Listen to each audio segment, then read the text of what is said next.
Mandanna career start చేసిన కొద్ది రోజులకే పాన్ ఇండియా హీరోయిన్ అయ్యారు.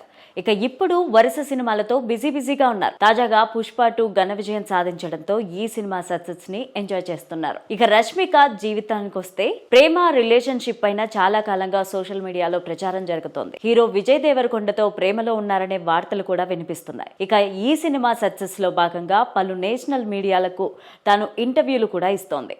ఈ క్రమంలోనే ఓ ఇంటర్వ్యూలో రష్మిక మాట్లాడుతూ తన జీవిత భాగస్వామి ఎలా ఉండాలో చెప్పారు. జీవితంలో ప్రతి దశలో తనకు తోడుగా ఉండాలని, అన్ని వేళలా భద్రతను ఇవ్వాలని, కష్ట సమయంలో తనకు సపోర్ట్గా ఉండేవారు తన భాగస్వామిగా రావాలని కోరుకుంటున్నట్టు ఆమె తెలిపారు. ఒకరిపైన మరొకరు బాధ్యతగా ఉంటే జీవితాంతం కలిసి ఉండొచ్చని తెలిపారు. తన దృష్టిలో ప్రేమ అంటే జీవిత భాగస్వామిని కలిగి ఉండడమేనని చెప్పారు. జీవితంలో ప్రతి ఒక్కరికి తోడు కావాలని, తోడు లేకపోతే జీవితానికి ప్రయోజనం ఉండదని చెప్పారు. ఇక సినిమాల విషయానికి వస్తే రష్మిక తెలుగులో కుబేరా సహా హిందీలో సికిందర్ అనే పలు భారీ సినిమాలతో బిజీగా ఉంది. పుష్ప 2కి సీక్వెల్ గా పుష్ప 3 కూడా రానుంది. మరి అందులో తన రోల్ ఏ లెవెల్లో ఉంటుందో చూడాలి మరి.